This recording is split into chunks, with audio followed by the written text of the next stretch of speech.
Hello, dear lovers of great stories. Welcome to another literary journey that will touch your souls.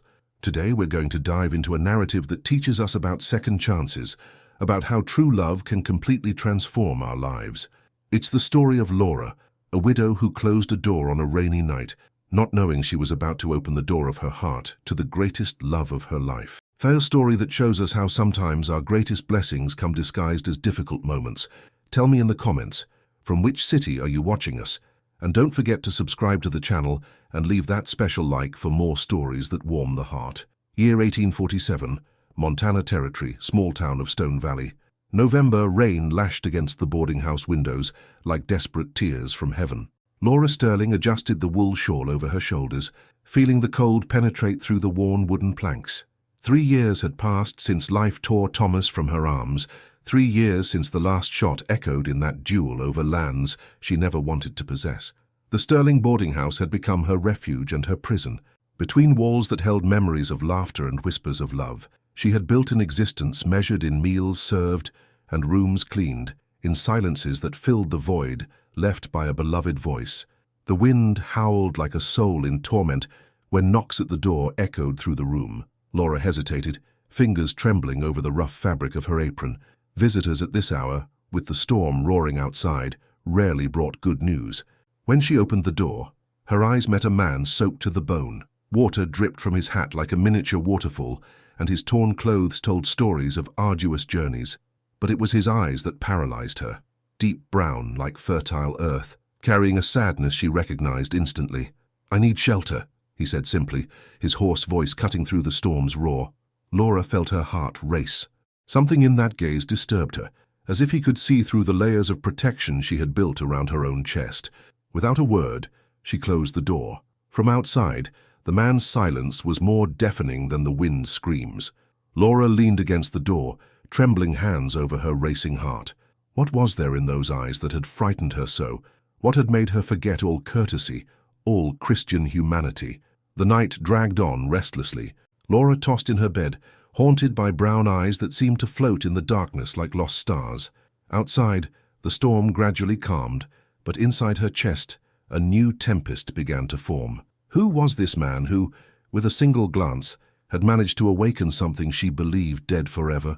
Morning came wrapped in golden mist, as if the sky itself wanted to apologize for the previous night's violence. Laura descended the stairs with cautious steps, preparing to find the porch empty, but there he was. The stranger had remained on the eaves throughout the entire storm, sitting with his back against the wooden wall, hat covering his face like a mask of shadows. His clothes still dripped, creating small puddles on the porch's worn floor. Laura opened the door slowly, the hinges creak sounding like an apology. The man raised his eyes, and again she found herself lost in those brown depths. There was no anger in his gaze, only a resigned patience that made her feel even smaller. "Sir, she began, but the words dissolved like sugar in rain. "Ricardo," he said, rising with an elegance that contrasted with his battered clothes. "My name is Ricardo Santos." There was music in his name, a cadence that made Laura's heart leap in her chest. She watched as he shook himself off, noticing how his hands, despite cuts and calluses, possessed an aristocratic precision in every movement. "I can work," Ricardo said, gesturing toward the boarding house that showed evident signs of neglect. "In exchange for lodging, 3 days only." Laura studied his face chiseled by sun and weather. There was something commanding about this man, a silent authority that didn't match his vagabond appearance. But her own circumstances didn't allow for the luxury of mistrust. 3 days, she agreed, her voice barely above a whisper. The smile Ricardo offered her was like the first ray of sun after a storm, and Laura felt, for the first time in 3 years, that perhaps there was hope blooming again in her devastated chest. Could it be possible that redemption came disguised as strangers drenched by rain? The 3 days transformed into a silent symphony of reconstruction. Ricardo worked from sunrise until stars emerged in the indigo sky, his hands transforming what was broken into something new, stronger. Laura watched him from the kitchen window while he repaired the roof with impressive mastery. Every movement was precise, calculated, as if he commanded not just nails and wood but destiny itself. His hands, now she perceived clearly, were not those of a common vagabond. They were hands that knew power, responsibility, command. During meals, they shared comfortable silences, interspersed with cautious conversations. Ricardo spoke little about his past, but when he did, Laura felt echoes of her own pain in the carefully chosen words. "I lost everything 3 months ago," he confessed on a golden afternoon, while fixing the fence that protected Laura's small garden. Family, home, future, everything burned in a single night. The hammer stopped in mid-air. Laura felt her chest tighten, recognizing the familiar texture of grief in that deep voice. She approached slowly, carrying a cup of hot coffee like an offering of comfort. "Bandits?" she asked gently. Ricardo took the cup, his fingers brushing hers in an electric touch that made Laura shiver. "Someone who wanted my lands more than I wanted my family," he said, eyes fixed on the distant horizon. "I'm still looking for whoever ordered it done." Laura understood then that she and Ricardo inhabited the same devastated country of loss. Both were refugees from their own lives, trying to build something new upon the rubble of what they once were. When he finished repairing the well, Laura realized her boarding house had never been so beautiful. But more than that, she herself felt different, as if Ricardo's skillful hands had fixed something deep within her soul. Could it be possible that some strangers came into our lives not to leave, but to teach us to live again? The last night arrived wrapped in golden melancholy. Laura had prepared a special dinner, a silent gratitude for everything Ricardo had done. The table was set with her finest china, candles spilling soft light over faces that had learned to know each other through glances and gestures. Ricardo ate slowly, savoring not just the food, but every moment of that fragile intimacy. When Laura served the apple pie, a specialty she hadn't made since Thomas's death, he looked at her with an intensity that made her heart leap. "I had a wife who made apple pie," he said, his voice carrying the weight of lost worlds. "She and our boy, David, was 5 years old. They died in the fire along with everything I loved." The words floated in the air like smoke, creating painful images Laura didn't want to visualize. She extended her hand across the table, lightly touching Ricardo's fingers. "I know how it feels," she whispered. "Thomas was killed over lands I never wanted. Sometimes I think life doesn't have a cruel sense of humor." They remained like this, hands touching, sharing a language of pain that only the bereaved can understand. The candle flickered between them like a beating heart, casting dancing shadows on the walls. When morning came, Ricardo packed his few belongings with a sadness that made Laura feel her chest tearing. She wanted to ask him to stay, but the words seemed trapped somewhere between heart and throat. "Thank you, Laura," he said at the doorway, his hat already covering his brown hair. "You gave me more than shelter, you gave me peace." When he turned to leave, something inside Laura awakened from a 3-year sleep. "Ricardo," she called, her voice trembling. "What did you say your name was? Full name?" He stopped without turning around. "Ricardo Santos, ma'am, just that." But after he disappeared around the bend in the road, Laura ran to the old newspaper she kept. On the business page, she found the name she was looking for. Ricardo Santos, the richest rancher in 3 territories, disappeared after the fire that devastated his properties. How could destiny be so cruel as to bring her love under the identity of a stranger, only to take him away before she could recognize him? The weeks that followed were a procession of silent torments. Laura swept the boarding house with mechanical movements, prepared meals for guests she could barely see, slept through nights that stretched like empty eternities. Every morning she walked to the road where Ricardo had disappeared, waiting for a miracle that didn't come. The wind whispered his name among the autumn leaves, and she responded with tears she didn't know she was shedding. The discovery about his true identity tortured her in different ways each hour. During the day, she wondered how she had treated the richest man in the region like any vagabond. During the night, she understood that Ricardo had never revealed who he was, because he wanted to be seen as a man, not as fortune. This perception brought an even more painful revelation. She had fallen in love with the silent worker who had fixed her house, not with the powerful rancher in the newspapers. The love that had grown in her chest was pure, true, born from simple gestures and shared glances. One afternoon, while sewing on the porch, Laura spotted a rider approaching. Her heart leaped like a bird in flight, but it was only the mailman bringing news she didn't want to read. Ricardo Santos had been seen in distant cities, always searching for clues about who had destroyed his family. Laura put away the newspaper without finishing reading. She didn't want to know about the business of Ricardo Santos, the rancher. She only wanted the man who had repaired her roof with gentle hands and shared with her the secret language of grief. In those lonely nights, she finally understood the truth that hurt more than any wound. She had found her match, her soulmate, but had let him leave out of fear of the unknown. Could it be possible that some opportunities in life came only once, and she had wasted hers through pure cowardice? The night arrived laden with dark omens. 3 men with faces marked by cruelty rode up to Laura's boarding house, their horses leaving mud trails in the wet earth. The leader, a man with a deep scar cutting across his face, dismounted with feline movements that promised violence. Laura felt fear rise up her throat like melted ice, but remained firm behind the reception counter. Years of widowhood had taught her that showing weakness was an invitation to predators.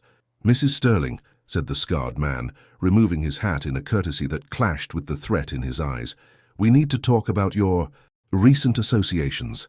Laura's blood froze. They knew about Ricardo. "I don't know what you're talking about," she replied, her voice firm despite internal trembling. The 3 men laughed, a sound that echoed through the boarding house like hungry crows. The leader approached, his shadow falling over Laura like a storm cloud. "The man who was here, where did he go?" Laura raised her chin, finding strength she didn't know she possessed. "Even if I knew, I would never tell." It was then that a second shadow emerged from the darkness. Ricardo appeared from the doorway like a materialized spectre, but there was something different about him now. His posture was one of absolute command, eyes cold as tempered steel. This was Ricardo Santos in all his authority, no longer the gentle vagabond, but the rancher who had commanded empires. "Gentlemen," he said, and his voice carried the weight of one accustomed to being obeyed, "I believe you're lost." The confrontation that followed was a silent dance of wills. The 3 men instinctively retreated before Ricardo's magnetic presence, as if recognizing in his eyes something that promised terrible consequences. When they left, Laura turned to Ricardo with tears in her eyes. "You never left," she whispered. "I never could," he replied, and in the silence that followed both understood that some protections are born from love, even when that love had not yet been declared. Could it be possible that guardian angels came disguised as strangers who fix roofs and guard broken hearts? The boarding house porch had transformed into a sanctuary under the starlit sky. Laura and Ricardo sat side by side on the wooden swing that Thomas had built years before, the gentle creaking creating intimate music for their restless souls. "Why did you hide who you really are?" Laura asked, her voice soft as silk in the night wind. Ricardo contemplated the stars before answering, as if seeking in the constellations the right words to translate his heart. "When one has fortune, people never see the man," he said. "They see only the name, the properties, the opportunities. I wanted you to see just me." Laura felt her heart race. In the recent weeks of silent torment, she had understood exactly that she had fallen in love with the man, not with his social position. "And I did see," she whispered, turning to find the brown eyes that had haunted her since the first night. "I saw your hands building, your heart suffering, your dignity even in torn clothes." The silence that followed was charged with electricity, like the air before a storm. Ricardo raised his hand, gently touching Laura's face with fingers that trembled slightly. "Laura," he said, and her name on his lips sounded like a prayer. "I never thought I could feel this again." "Neither did I," she confessed, covering his hand with hers. "I thought my heart had been buried with Thomas, and mine with Maria and David," Ricardo whispered. "But you brought light to places I thought lost forever." When their lips finally met, it was as if 2 lost souls had finally found their way home. The kiss was soft, reverent, laden with 3 years of loneliness being healed by an encounter that destiny had orchestrated through a storm. "Do I stay?" Ricardo asked, his words barely audible against her lips. "Forever," Laura replied, and they sealed the promise with another kiss that tasted of new beginnings and eternity. Could it be possible that true love was a second chance that life offered only to those brave enough to open their hearts again? Morning brought with it 3 men in suits, riding an elegant carriage that contrasted with the rustic simplicity of Stone Valley. Laura watched from the window as they approached, growing unease taking hold of her chest. Ricardo was fixing the back fence when the lawyers arrived, their solemn faces carrying news that would change everything. The eldest of the group respectfully removed his hat before speaking. "Mr. Santos, we found the culprit behind the fire on your properties." Ricardo's hammer stopped in midair. Laura approached instinctively, her fingers finding his in an automatic gesture of support. "Charles Blackwood," the lawyer continued, "rancher from the neighboring territory. He hired the men who caused the tragedy. He was arrested yesterday at dawn." The name fell between them like a stone in a calm lake, creating waves of implications that Laura didn't yet fully understand. But from Ricardo's expression, she knew that name carried the weight of years of searching and thirst for justice. "Your lands can be recovered," another lawyer explained. "With interest and compensations, you would become one of the richest men in the entire Western Territory." Laura felt the world move beneath her feet. Ricardo's lands, his fortune, his empire, everything could be restored. And with that, the simple man who fixed fences would transform again into the powerful rancher Ricardo Santos. "I need time to decide," Ricardo said, his voice distant as if speaking from far away. After the lawyers left, silence settled between them like an invisible wall.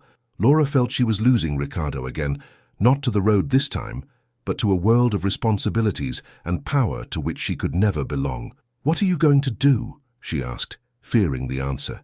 Ricardo looked at his hands calloused by the simple work of recent weeks, then at the humble boarding house that had become more home than any mansion he had ever owned. "I don't know," he answered honestly. "I spent 3 months searching for justice. Now that I've found it, I no longer know what I want." Could it be possible that true wealth wasn't in the lands one could possess, but in the heart one chose to love? The following days were a whirlwind of letters, documents and visits from important men who spoke of lands, investments and opportunities. Laura watched everything from afar, feeling increasingly like an intruder in the world to which Ricardo truly belonged. On a golden autumn afternoon, while preparing tea for another group of lawyers and bankers, she found Ricardo on the porch, contemplating the horizon with a thoughtful expression. "They want me to rebuild everything," he said, without taking his eyes off the line where sky met earth. "The empire, the ranches, the businesses, they say I can be more powerful than before." Laura felt her heart contract, but forced her voice to remain serene. "And is that what you want?" Ricardo turned to her, and in his brown eyes she saw reflected the same storm that devastated her own chest. 3 months ago, I would have said yes without hesitation," he confessed. "Power, lands, influence, it was all I knew.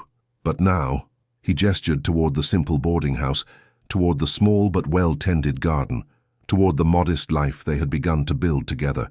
"Now I know there's something more valuable than all the herds and plantations in the world." The next day, Ricardo called a meeting with all the legal representatives. Laura remained in the kitchen, pretending to be busy with dinner, but listening to every word that would define their future. "I'm going to sell most of the lands," Ricardo announced, his voice firm and decided. "We'll keep only the small property, enough for a dignified life. The money will be invested in expanding this boarding house, transforming it into the most welcoming hotel in the entire territory." The silence that followed was broken by the sound of indignant protests. How could a man voluntarily abandon so much power? But Ricardo raised his hand, silencing the objections. "I learned that true fortune isn't measured in acres or heads of cattle," he said. "It's measured in the love one cultivates and the peace one builds." That night, when they were alone, Ricardo found Laura in the kitchen, silent tears streaming down her face. "You didn't need to do this for me," she whispered. "I didn't do it for you," he replied, wrapping her in his arms. "I did it for us, for this life we discovered together." Could it be possible that the greatest courage wasn't in conquering empires, but in consciously choosing simplicity when one had the entire world within reach? The news came on a cold December morning, brought by a rider who galloped to the boarding house with urgency that chilled Laura's blood. Charles Blackwood had escaped from prison, and rumors said he had gathered a group of desperate men for one last assault. Ricardo received the information with a calm that contrasted with the storm in his eyes. He knew that men like Blackwood didn't accept defeat, especially when that defeat meant losing everything to someone they had tried to destroy. "You need to leave," Laura said, her hands trembling as she packed supplies. "Find the federal sheriffs. Go somewhere safe until—" "No," Ricardo interrupted, taking her hands in his. "I'm not running anymore. And I'm not leaving you alone. Ricardo, be sensible. Blackwood has armed men. And I have you," he said simply. "I have this life we built, this place that became our home. It's worth fighting for." Laura saw in Ricardo's eyes the same iron determination that had led him to work 3 days in the rain, the same silent strength that had made him rebuild her boarding house board by board. This was no longer the lost vagabond nor the powerful rancher. This was the man who had chosen love above all else. The following afternoon, 7 riders emerged on the horizon like a black storm cloud. Blackwood rode at the front, his face marked by scars of hatred that time had only deepened.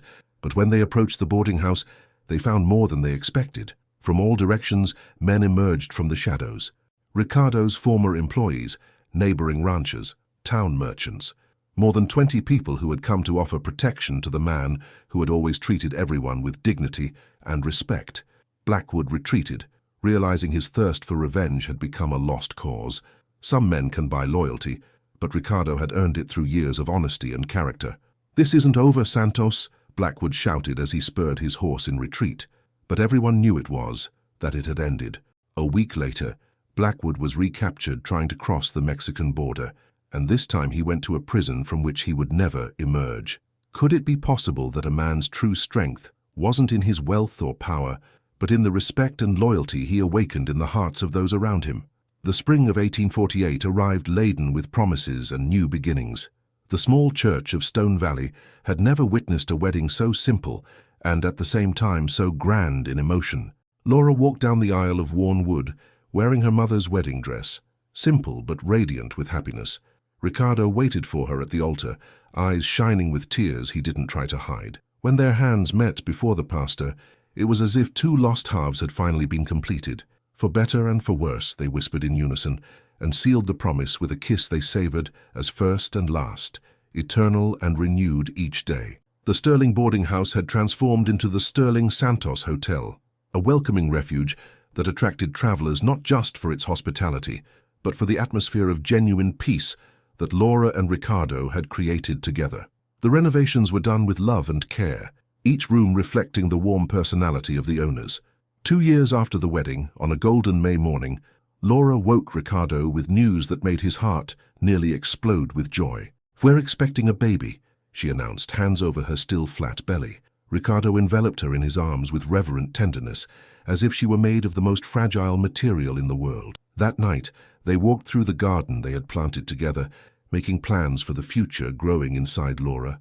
"If it's a girl, I want to call her Hope," Laura said, gently caressing her belly. "Hope Sterling Santos," Ricardo murmured, testing the name on his lips. "Perfect." When Hope was born in January 1851, her eyes were a perfect mixture of her parents', brown like Ricardo's, but with Laura's expressive sweetness. Ricardo, who had lost a child before, held his daughter with a delicacy that broke the heart, whispering promises of protection and unconditional love. The small ranch they had kept produced enough for their simple needs, while the hotel prospered as a meeting point for travelers who sought not just shelter, but the sensation of being temporarily at home. Could it be possible that true wealth multiplied when shared, creating not just material prosperity, but an abundance of love that overflowed to everyone around? The years succeeded each other like chapters of a beautiful and serene book. Hope grew up running through the hotel corridors, her laughter echoing through walls that once knew only silence and grief. 2 years after her birth came Samuel, and then Maria, names chosen to honor those who had departed and celebrate those who arrived. Ricardo, who at 45 had known true love, had become a completely different man from the powerful rancher he once was. His hands, once accustomed to commanding empires, found new mastery in teaching Hope to plant seeds in the garden, in telling stories to Samuel before sleep, in braiding Maria's hair on sunny mornings. Laura observed these transformations with a heart that overflowed with gratitude. The man she had almost rejected on a rainy night had revealed himself to be not only her great love, but the father her children deserved, present, caring, teaching by example that true strength lay in gentleness. One autumn afternoon, when Ricardo was 60 and his hair already showed silver strands that Laura loved to caress, they sat in the same porch swing where they had confessed love for the first time. The children played in the garden. Hope, now 15, helped Samuel and Maria build a treehouse. The hotel continued prosperous, attended by employees who had become family, and the small ranch still produced enough for their needs. "Do you regret it?" Laura asked, resting her head on Ricardo's shoulder. "Choosing this simple life instead of rebuilding the empire?" Ricardo contemplated his children, his wife, the modest but beloved property they had built together. A serene smile illuminated his aged face. "You know what I discovered, my love," he said, gently kissing Laura's head. "That night when you closed the door in my face was the greatest gift destiny could have given me." "How so?" "Because it forced me to stay, to fight for what really mattered, The closed door in the rain wasn't a rejection, it was the path home. To you, to our children, to this life that's worth more than all the herds in the world. Laura raised her eyes to find the brown gaze that had captivated her from the first moment. After all these years, he still made her heart race. "So you would close the door again?" she teased. "1,000 times," Ricardo replied, sealing the promise with a kiss that tasted of eternity. Could it be possible that life's greatest blessings came disguised as difficult moments, teaching us that destiny sometimes needs to make us lose our way to help us find our true home? The winter of 1875 arrived more rigorous than usual, covering Stone Valley with a white blanket that transformed the familiar landscape into a fairy tale setting. Ricardo, now 70, maintained the same elegant posture, though his steps were more measured and his hands trembled slightly when holding his morning coffee cup. Hope, married and living in the neighboring town with her own children, visited frequently, bringing the same crystalline laughter that had filled her childhood. Samuel had become a respected lawyer, while Maria had chosen to be a teacher, spreading knowledge with the same generosity with which she had been raised.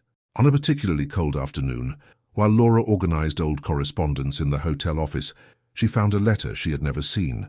It was from Thomas, her first husband, written weeks before dying in the duel that had left her widowed. With trembling hands, she read the words Thomas had left for her, in case something happened to him. "My love, if you're reading this, it means I departed before my time. I don't want you to live imprisoned by memories of what we were. When true love knocks at your door again, and I know it will because hearts like yours were made to love, open that door without fear. You deserve to be happy again." Laura felt warm tears stream down her face.